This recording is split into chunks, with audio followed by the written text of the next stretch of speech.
Welcome to the Red Network, where real estate dads juggle the high-stakes hustle of their careers with the heartwarming chaos of family life. Whether you're closing deals, changing diapers, or chasing dreams, we've got you covered. Join us for stories, strategies, and laughs as we navigate the perfect balance between hustle and home. The Red Network, where real life meets real estate.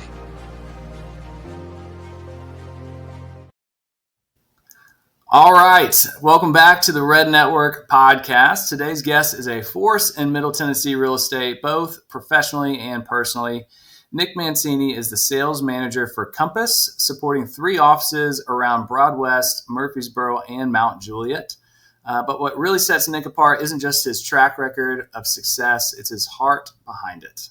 Named Rookie of the Year in his first year, recognized as top 5% agent by Real Producers, and now leading others as a trusted sales manager, Nick's journey is marked by service, leadership, and an unwavering commitment to people over properties. And beyond real estate accolades, Nick is a dedicated husband of 11 years and proud dad of 4, Roman, Jaden, Beckham, and Gracie.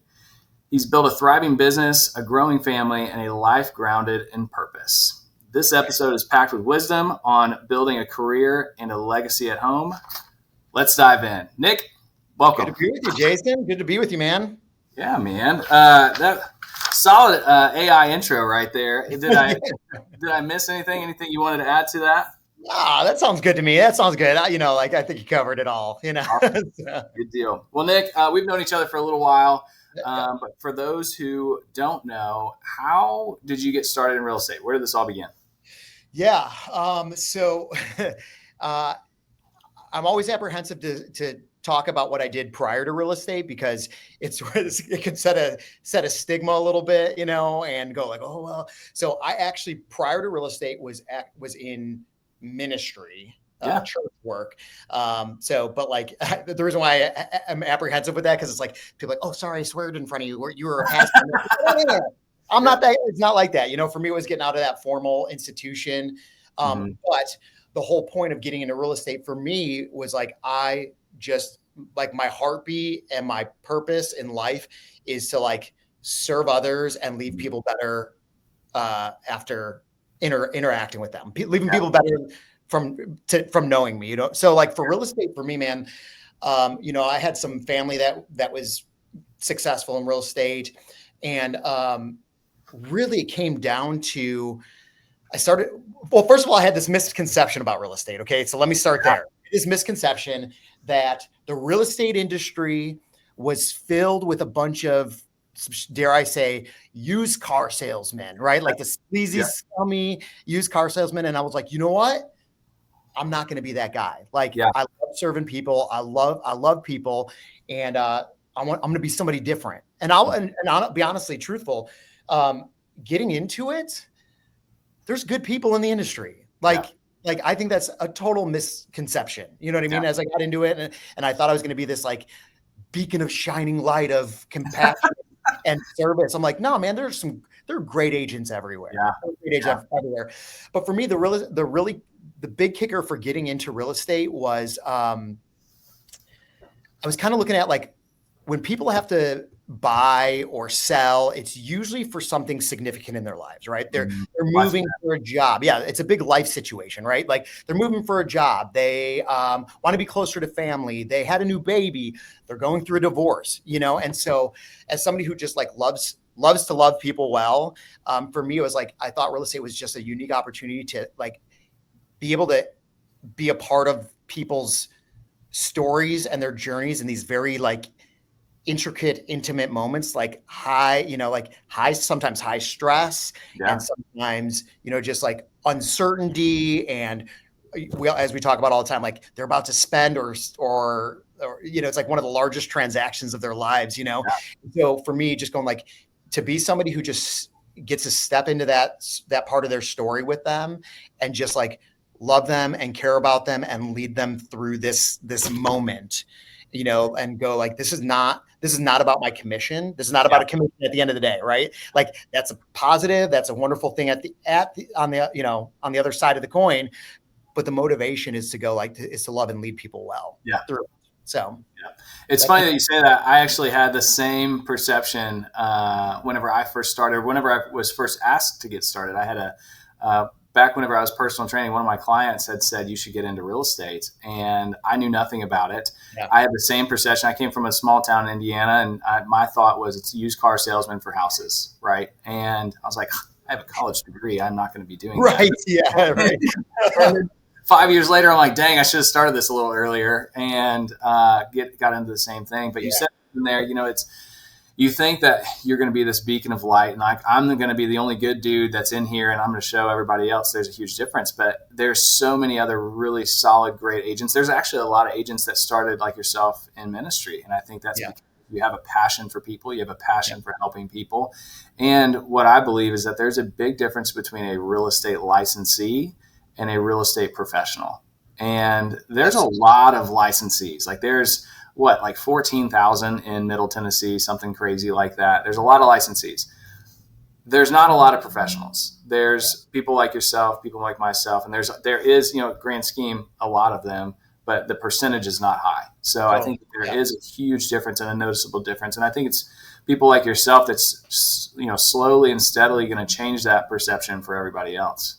Yeah, like thinking back now too, I'm curious to hear your thoughts on like, why is there that perception? Like you're saying, I had that perception too. We both had that perception, and now we're in it, and we're like, oh no, there's a lot of good people. Those professionals who are in it, like they're good. They're good. Yeah. And they do care, So I'm like, what is it about our industry that perpetuates that perception? You know what I mean? Like I've got a couple theories. Yeah. So I think, 80-20 rule applies in most places in life in general, but especially in real estate. And in real estate, I would say over the last couple of years, hasn't exactly been the easiest real estate market that we've ever experienced. And so I would say instead of 80-20, it's been more like 90-10. Yeah. And so you've got 10% of the agents that are doing 90% of the business. And what that means is you've got 90% that are either getting started and we're trying to grow our wings a little bit, or we're pretenders trying to make a quick buck. Right. And because of social media, marketing, YouTube, all these different things, it's hard for the consumer to distinguish between the two.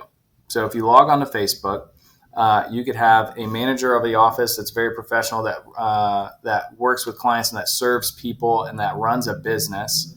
And you can have somebody that's never done a deal, and it can look identical on social media. Mm-hmm. And then the highlight reel, right? The social media highlight reel. Social media effect. Yep. That client then they have a hard time distinguishing between the two. And then maybe they go with the one that's a licensee. Yeah. And they have that experience. Well, now visually, it's hard for me to distinguish between the two. And my experience with the one that I picked that looked identical to the other one wasn't necessarily a great experience, because I found throughout the transaction, they had no idea what they were doing. Yeah. And so then that's their experience. And so then, of course, now they're like, oh, gosh, like realtors, they're idiots. They have no idea what they're doing. They just play on Facebook, do TikTok dances, all this stuff. And so that kind of creates this false perception of like, what are real realtors, right? Yeah. And it's up to us to be able to kind of show them different that there are real estate professionals out there. Yeah.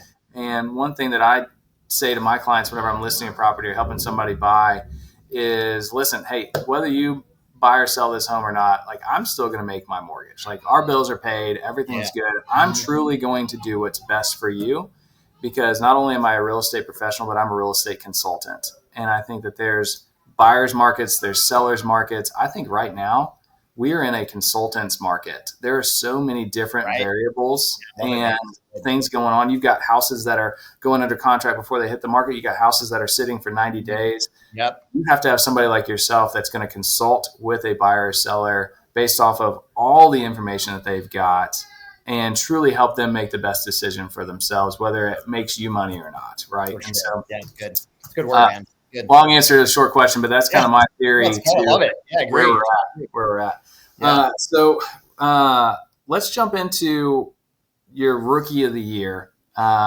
Big deal, top 5% for real producers. But what happened for you to be able to jump from one career to the next and then become rookie of the year? Yeah. So that's an interesting question, because there's a couple different layers to that answer that question. So this is going to sound like, let me start way back to My father immigrating here, but there's some truth to that. So, but Yeah. it won't take too long. But yeah, like I have to go back to that first for a moment. Like, so my dad was born and raised in Italy. If you couldn't tell, I'm Italian, 100% Yeah. Italian. So I always get people like, have you ever seen Sebastian Maniscalco? Do you know who that stand-up comedian is? Yeah. And they're like, you kind of remind me. I'm like, because in Tennessee, there's not a lot of us Yeah. Italians. Not a lot of us here. Yeah. But anyways, so like, yeah, so my dad like moved to the US, moved to Chicago when he was 14 years old. Wow. He did not speak English. Like they were from a small little Italian village, and my grandparents and him moved here when he was 14, and they moved here. He had to learn the language, basically get a job right away to start like building their life, and so he just made a way for himself in America. And then when so my dad, like when I look back on growing up, like I see work ethic out of that man. So my dad passed away in 2012, but like looking back on my childhood, like he came here, and the way he took care of his family was to work his butt off. Yeah. I mean, like he was helping create the American dream for his children, for his wife. And so I always just gleaned that worth ethic from him. And I'll get back into it later on, but like, and later on when we start talking about parenting and stuff and just little nuances that, from that generation to our generation as men and dads, some nuances, which we'll talk about obviously later, but, yeah. So like, I saw him work hard for his family. And so that's just always the kind of person I've been. So we moved here to Tennessee without knowing anybody. That's another story for another time. My wife, basically was like, hey, we're moving to Tennessee. I'm like, let's go. We loved it. We'd been here before and loved the rolling hills and the beauty and the nature. And so it was moving here. It was kind of, real estate was a career change for me. Yeah. And we had just, when we moved here, we had 2 kids at the time, and going into a career change, not knowing anybody, no network. And so like, no network, like my first 2 people in my database were my mom and my sister who moved here. I had nobody else, no networks. We moved here not knowing a single soul. But for me, it was like, hey, I'm the provider for my family. I'm one of the providers for my family. My wife took a job for the time being so that I could get into real estate. But then we decided, like, I'm like, I want to go all in on this. Like, this is not going to be like, let me try this part-time to see how it works out. I'm like, no, I need to jump in. Yeah. One speed. Yeah. Cause I'm like, this is a career path I want to make. Like, I'm going to give it a year and see how it goes. You know what I mean? So I just legitimately, like, I treated it like a career job. You know what I mean? So I got dressed every morning. Like I never, ever, I can't remember a time I worked from home. Yeah. Getting started. Right. So I got dressed, took a shot, woke up early, worked out, got dressed, went into the office every day. And then I think the way I kind of, it all kind of got going for me was like, I'm just going to cast a wide net to start like my business. So like I was doing everything under the sun, you name it. Like I was doing open houses. I was doing for sale by owners. I was doing just like trying to find some lead gen stuff. Like you name it, I did it, And then what I loved about it though, is because it is our business. I was able to kind of figure out like my little nuances, like what works for me, what doesn't work for me. So like really quickly, the for sale by owner thing was not my gig. Right. So like I went through the season, you guys, Keller Williams, crush it at the for sale by owner game.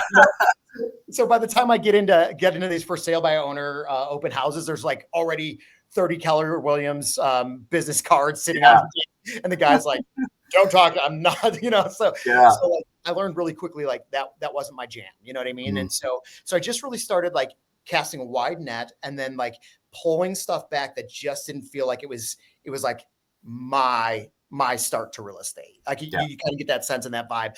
So then I just focused in on the things that were working and that I was good at. And like open houses were a great bread and butter for me. Once I learned kind of how to navigate those, like feeling comfortable in my skin doing those. Yeah. And then, it sort of kind of took off from there. But yeah, so for me, I think the having an early success in career was due to like, I got to make this work for my family. Like I believe in it. I want it to be a full-time career. Like, and my wife and I both kind of were like, she loves to stay home with our kids. And I wanted that for her. Yeah. So for me, it was like sink or swim day, so that's kind of behind how that all got going. Well, I think, we talked about this on the phone earlier, but, you have that instilled work ethic from watching your dad, right? And so like you have that already as like a platform to build on top of. But then I think there's something too, and I say this all the time, of like, I have this like burn the boats mentality. And tell me more about that. What does that mean? So for me, we've also moved to Tennessee and didn't know a soul down here, my wife and I. And so some commonalities there. But whenever I jump into something, I say that we burn the boats because I don't want to have the option to go back. I don't want to have, you have to make it work. Early on, it was probably more like pop the inflatable raft because we didn't really have much of a boat to burn. But even now, we've been able to build up, we've got a nice real estate portfolio. We make a decent income. We have a lot of different things that we didn't at that time. And yet I still have that burn the boats mentality of if you want to get something that most people can't get, then you need to risk something that most people won't risk. 100%. And if you're willing to do that, and like you said before, I went to work, right? Like, hey, how'd you get Rookie of the Year? Well, I actually went to work. And what seems so simple is something that so many people just aren't really willing to do. Like we wake up and, I don't really have anybody telling me what to do because this is not a W-2 employee position.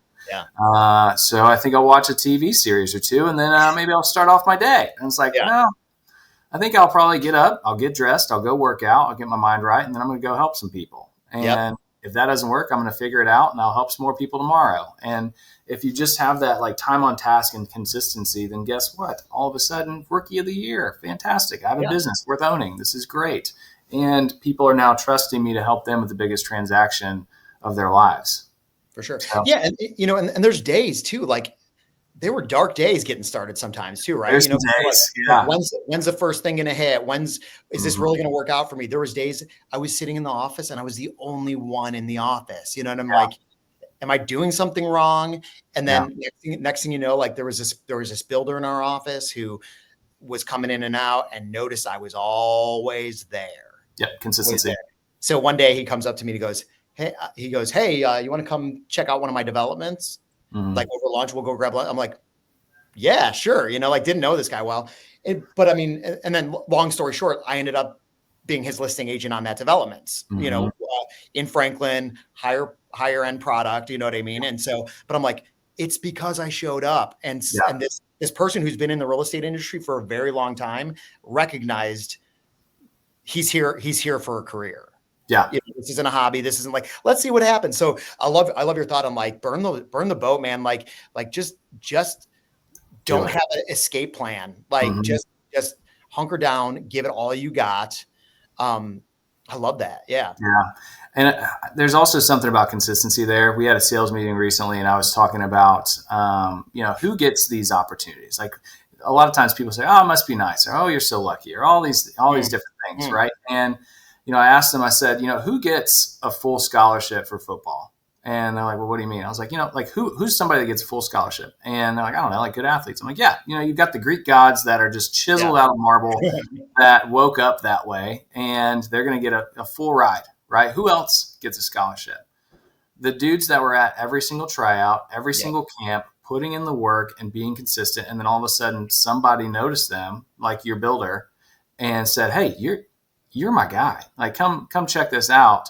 And it's not like you got your license and posted on Facebook one time that you're in real estate and then turn on your next Netflix documentary and then waited for the phone to ring. You showed up and you put in the work and you're consistent and you're the only one there. And then surprise, Rookie of the Year, surprise opportunity. And you got to bet on yourself. Like you said, part of burning the boats is like betting on yourself too, where you're just like, I don't know how this is going to turn out, but I'm, like you said, you're going to risk it all. Like I'm going to risk it. Like I'm not gonna dip a toe in the water and like hold a job that gives me some security just in case. It's so easy to do that. And I think it's more comfortable. Perception is that it's more comfortable to do that. But in reality, it's not better. No. Yeah, because growth and comfort can't coexist. So I want to jump into kind of go more into like the family portion of things. Yeah. Tell me, what's your big why? We talk about the people, not the properties. What is Nick Mancini's big why? Yeah. Oh man, this is where we turn the corner here, Yeah. And so like, yeah, my business, my whole tagline for my business when I got started was property may be my product, but people are my purpose. Oh, love that. So like that was kind of like my tagline getting into business. Mm-hmm. And I'm trying to figure out where to go from here because there's so much to that. Because my why, and I think we lose perspective of this all. That's like, so as men, like there's so much worth and value in accomplishments and doing. Like at the end of the day, my why is my family. I mean, my purpose in my business is like to serve and love people well. But at the end of the day, why I'm doing it is to provide a beautiful life that I get to enjoy with my family. You know what I mean? And so I think that I definitely have in the past maybe year or so have had to recalibrate my thinking on that because before you know it, you look up and your why, the reason why you're doing everything that you're doing is being sacrificed for the thing that you're doing. You know what I mean? And so it's like, I remember like a big turning point for me. It was last year, 2 years ago, spring break. Okay. So we are going, my whole family, we're going to Hilton Head, going to the beach for spring break. And this was a very, very dark season in my life. Like this is a dark season. So this is why it all changed for me in this moment. So we're heading to Hilton Head. We're on the beach. In the meantime, on spring break, I have 2 deals blowing up that are right at the finish line that I am back and forth on the phone with both these different deals happening. I'm in the middle of scaling my property management business, like, because all of a sudden I had way more doors which is awesome, but way more doors than I was anticipating I'd have in that moment. I was still trying to like build the foundation out, but now I'm like, nope, got to figure out. So I'm working on scaling this. And I was in this horrific nightmare of a flip house that we were doing for HGTV. So we had this HGTV situation going on, and it was a total and utter disaster. And so I'm going on to this spring break, very, very unhealthy as a man. I mean, like anxiety just riddling me. You know what I mean? Like just going like, oh my gosh, I have so much to dig out of this. And then sure enough, like my kids are at the beach, and I actually have this vivid memory of like standing back on this like retaining wall on kind of the other side of the beach where, the ocean's over there. I'm sitting back here pacing back and forth on the phone and just watching my family frolic and play in the ocean and on the beach. And I'm there on the phone. Yeah. Then to dig a knife in deeper and turn it, I get off the phone and my oldest son goes, he said to me, something along the lines like, what did he say? He said, Dad, will you when will you not ever be on your phone?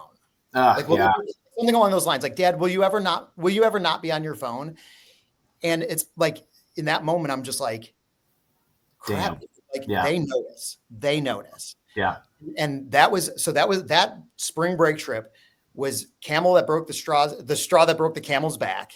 Yeah. And I'm like, I need to recalibrate my life because I've been chasing after all these things, success and accomplishments and, all these things for what gain? For what gain?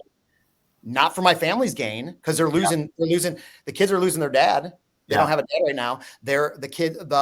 My wife doesn't have a husband right now. She's still parenting while we're on spring break. And then this kind of stuck with me too. Like, my dad loved us by working, and that's what he had to do. I don't need to love my kids by working. And so what I realize is like, they need my presence, not my presence. So they need my presence, me being present with them, not the gifts that I can give them. Yeah. And so that quickly shifted for me. Like, this is no longer about chasing money, chasing success. I am going to prioritize my family over all else. Yeah. Well, and there's a lot of ways to do that. And I think that's sometimes the gift, but also the curse.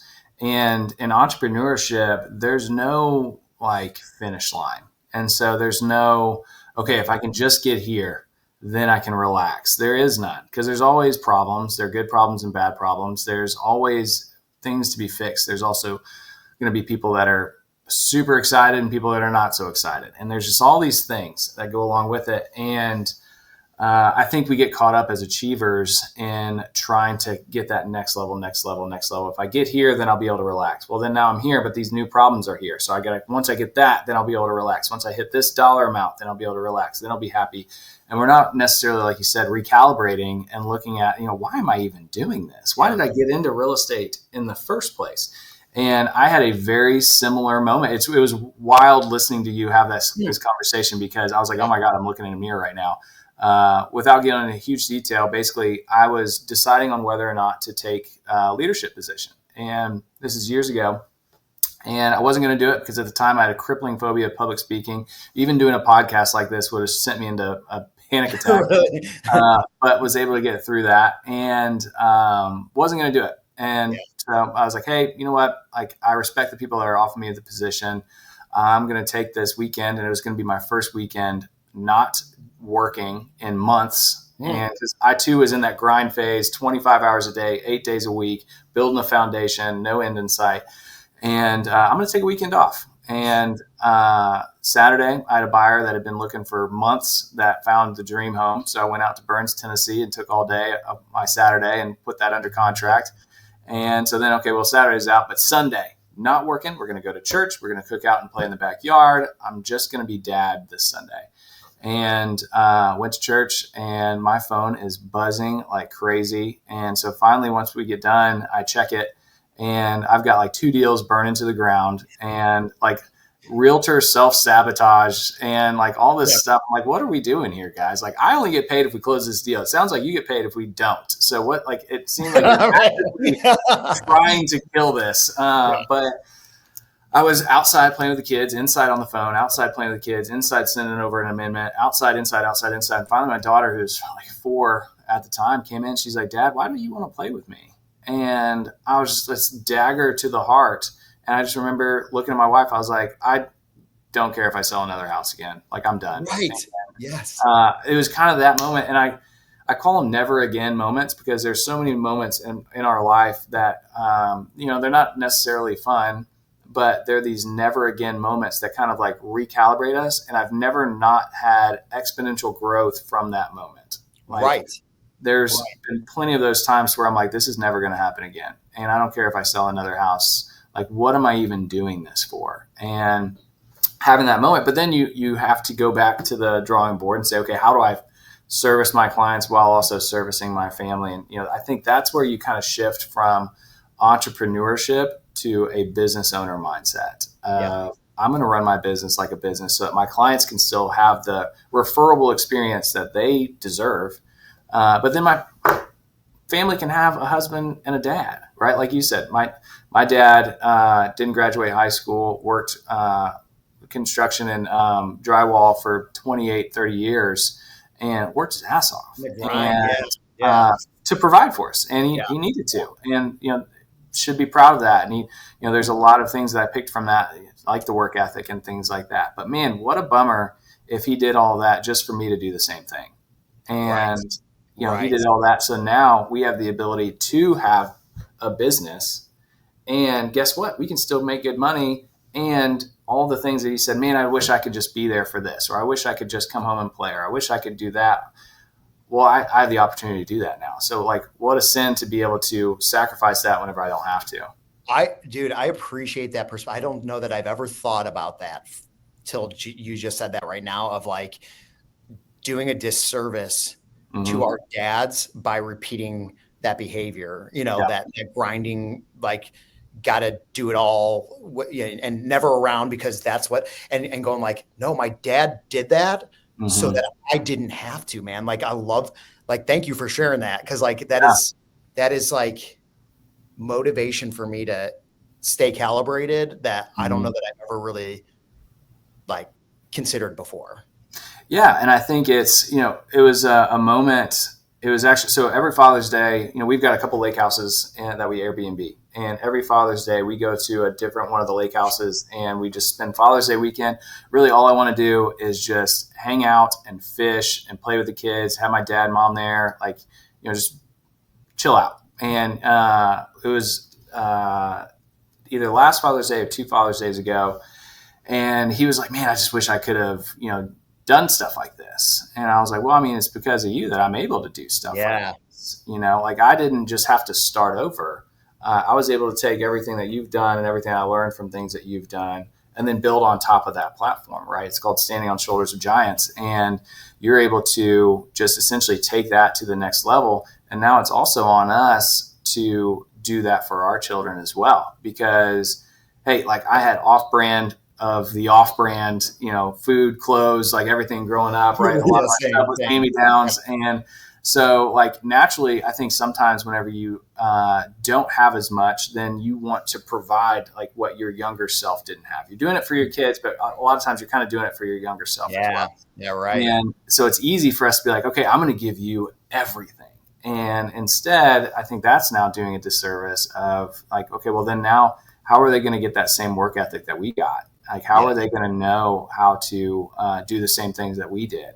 And so instilling that, and then we live in a pretty cush environment. We were talking about that before the call.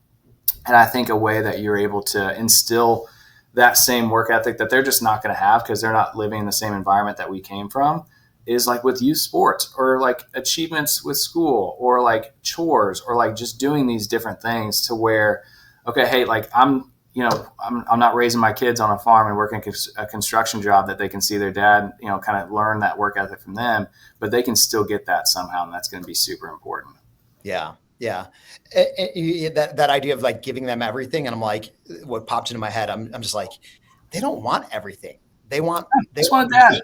They want all of me present. Yeah. Even those moments where you're just like perusing on your phone and they're next to you, like there's a disconnect that's happening. Even just like, you may not even be working. You may be just looking at, it's like, no, put it all down. Yeah. Let the whole world around you fade away and focus in on that little human being that is right there in front of you, and like, for, one of the things that I actually kind of disagree with, it's like, let's then like talk about work-life balance, right? Let's talk about work-life balance. And I'm like, and there's probably a good part of my career and time where I was trying to figure out the work-life balance. Okay. Mm-hmm.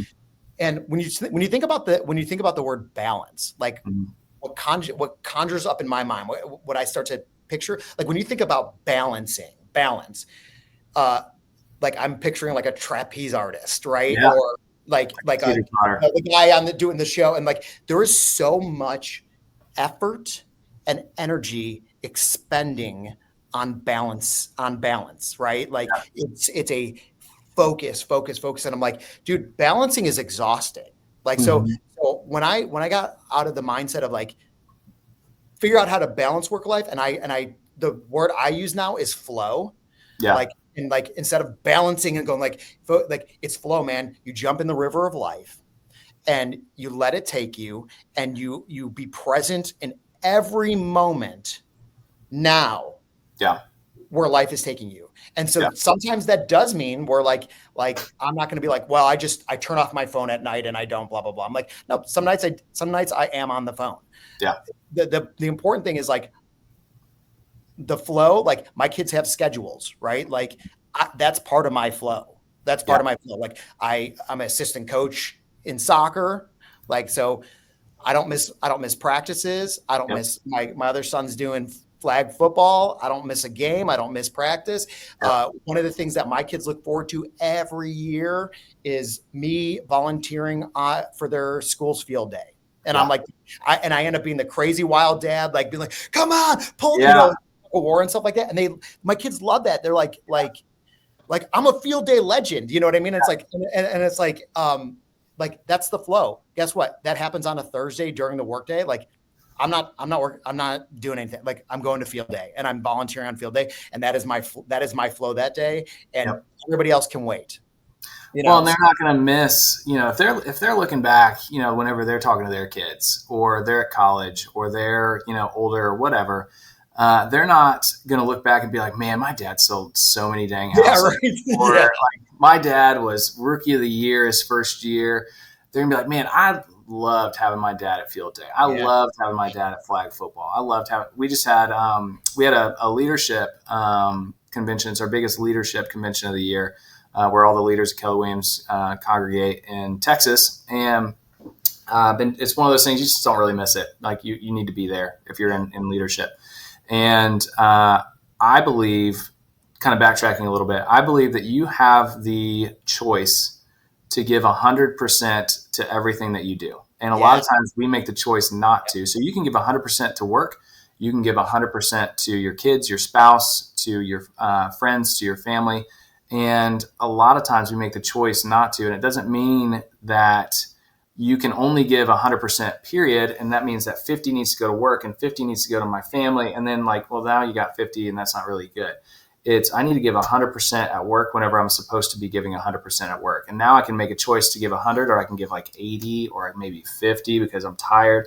Maybe I can give 100% to my health. And I didn't want to wake up this morning. And so I didn't make it to the gym. And gosh, like that cheeseburger looks really good. So maybe I'll eat that instead of what I already planned to eat that's a little healthier. Like we made a choice not to give that 100%. Yeah. It could be 100% to your rest. And hey, I should be resting right now, but instead I'm working on something that I really don't need to be working on. I should be on vacation right now, but instead I'm worrying about things that I have no control over. And so now I'm not giving 100% to my rest. If I give 100% to work, and I give 100% to family, and I give 100% to health, and I give 100% to rest, guess what? I perform better. If I perform better, then I have the option to tell people, hey, I'm making something else a priority, and that's okay because I perform so well whenever I'm supposed to perform. And we had that leadership meeting, and I found out, okay, Carter has his tournament game on Tuesday. We were supposed to fly out on Tuesday. And I was like, okay, I don't need to be at the meetings until Wednesday morning. And so I switched my flight to 5 a.m. on Wednesday morning, meaning I'm going to get up at like 3 a.m. to go. But hey, like I'm not missing his tournament game. He ended up hitting a home run. Like I wanted to be there for that. And then I was like, oh crap, if they win, do we play Wednesday? Like, do we play Thursday? When do we play again? Because if they play Wednesday, I'm just not going to go. Like I'm going to his game. And somebody had mentioned like, well, won't that be a problem? And I was like, I don't think it will be, because one, I respect the people that I work with, and people that work with me respect me. Right. And they also know that it's God, family, business for me. Yeah. And so if it's those priorities, then what does that mean if I'm putting business above something else?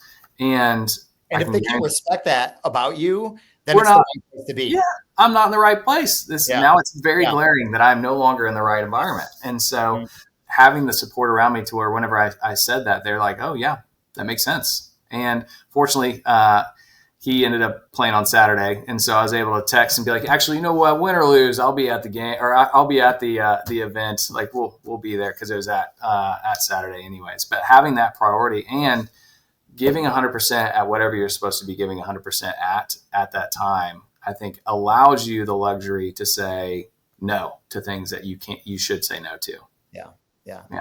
And that 100% too, like being in the flow, I think one of the thieves of that is not be like, one of the worst things you can do being in the flow is not being in the moment. Like and again, I struggle with that all the time. And I'll tell you a couple examples of that, but like giving 100% is being present in it, whatever is in front of you right now.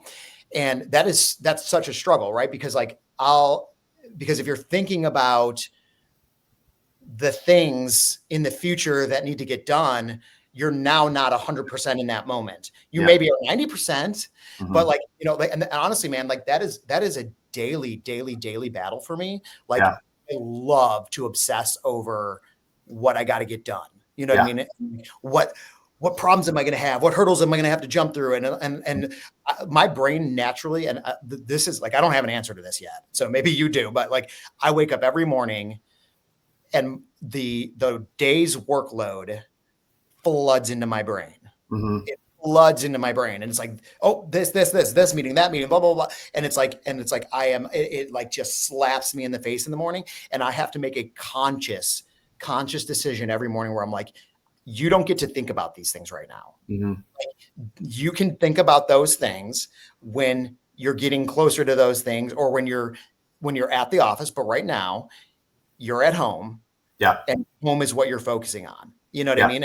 And I lose sight of that sometimes. Like, but it's like if I'm thinking about my tomorrow or my later on, and I'm with my kids, like not all my brain and presence is with that.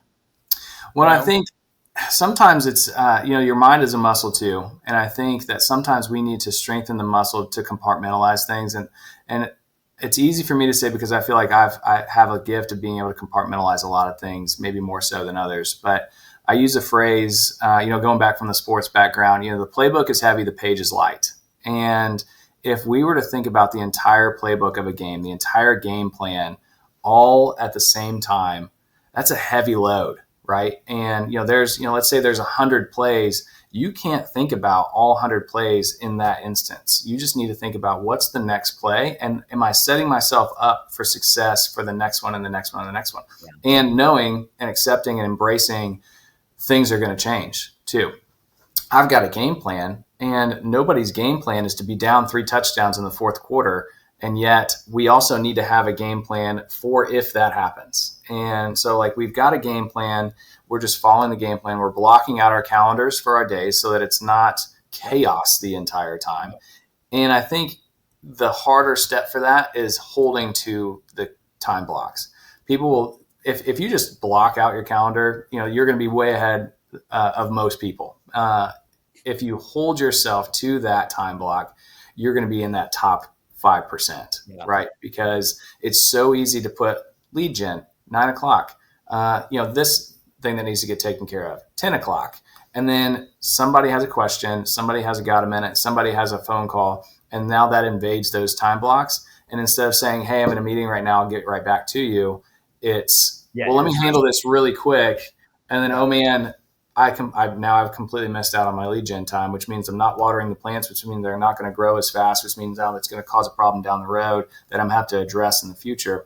But if we're able to compartmentalize what we need to do and problems, there's right now problems and hey, I should address this. Like I use the analogy of like, if you get shot in the leg, you should probably figure that out. Like you need to address that, right? Yeah. If you stub your toe, we could probably worry about this later. Yeah. Let's take care of what we're doing and then we'll go back to that. Right. And so if this is a huge problem and it could be a big, big deal and it needs to be addressed right now, let's address this right now. We'll push what we were doing. If it's not, no one's going to die. Totally fine. And let's block out time to address it. And let's make sure all parties know this is when it'll be addressed because we're a right now society and we just want to know right now, when is this going to get resolved? And so that helps you plan for the flow, like that. Mm-hmm. You get to see your flow for your day, right, as it's going along. But if you're not time block, I think a lot of people aren't like, if you're not time blocking, you have a paddle. Now you got a paddle in your hands in your flow and you're going, oh, this came up. I got a paddle over here and take care of that. Uh-huh. I mean, exhausting. But if you're strategic and planning out, I know that sounds almost counterintuitive, but if you're planning out your flow, mm-hmm. a little bit, it's anticipatory and you go, I know what's coming next. And you're just riding the wave of the day, Yeah. And not being afraid to say no to things. And yeah. I think it goes back to that 100%. If you're giving 100%, then you can afford to say no, because saying no means that you're risking for somebody to tell you no. And that's a possibility. And that's a chance that I'm willing to take because I'm saying no to somebody and they may decide that we're not a good fit. And that's totally okay. Fine, because I give 100% and there's other better fits out there. I give 100% to my health. So then I'm not exhausted whenever I get home. And whenever my son says, hey, can we throw in the backyard after a long day? And I am kind of mentally tired from working all day long.